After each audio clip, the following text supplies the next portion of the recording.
tayo. Hindi. Anong kulay ito? Dito tulong. Dito sa'yo. Dito na yung Paul. May mag ka dyan?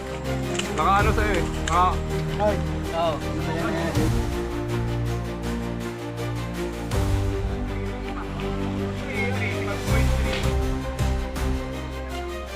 Tuk! Roger! Pwede no? Dulo pa ng thread. Oo, dulo ng trigger. Pero may nabibili ito.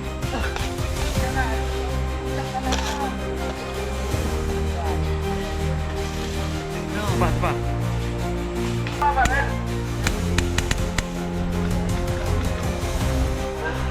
So, ayan, sorry, white flag, active na sila as marshals ng flag. Hindi na sila bumapalit. Okay? Then, yung mga next mission po natin. So, after nito, nakapili na kayo ng base. Relocate tayo. Then, may base flag dito ng nakukunin in-relocate natin. Team over tayo. So, sir, pag kinamahan kayo, sir, pag may hila na kayo, takbo. Kapalik. Paikot ka, sir. Paikot. So, ang ending po sa dulo. Okay? So, dito, sir. September 27th, 0600 hours. Deep in the vast jungle of Bulacan, Cobrador team reporting for duty under Militia Squad Command.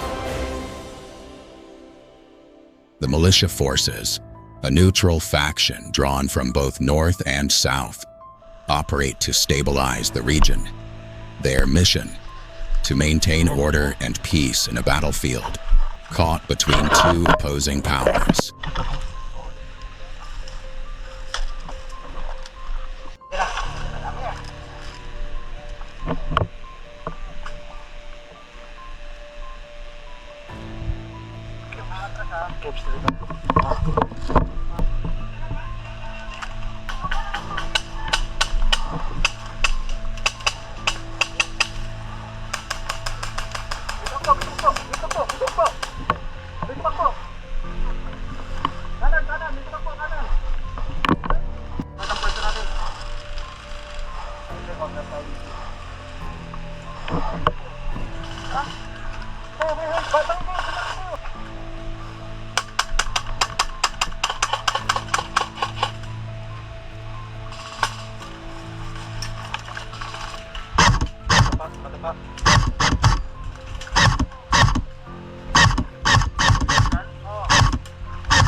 Papunta dyan, hindi mo takbo. Nagapangin dito si Babaw ba dito?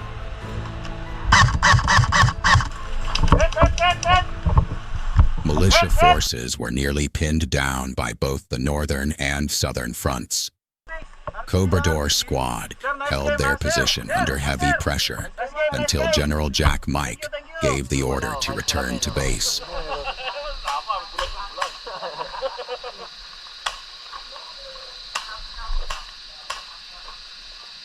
Intel reports indicate that northern forces plan to strike the southern forces to expand their control over the region.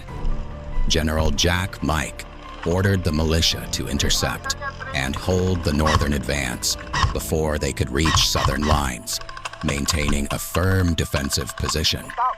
However, it soon became clear that the northern assault was a diversion, an elaborate drama designed to draw the militia into their trap.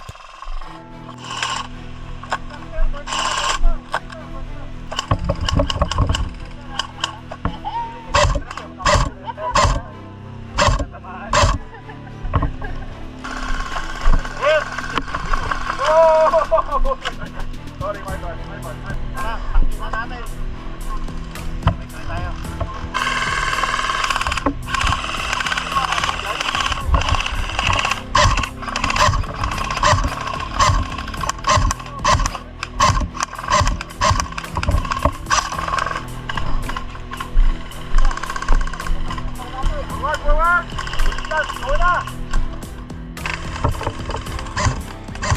Heavy fire erupted from the northern forces, met with equal force by the militia. Neither side gave ground. As nightfall approached, maneuvering grew more difficult for the militia. Time was running out. Before the sun disappeared, General Jack Mike declared an all-out war.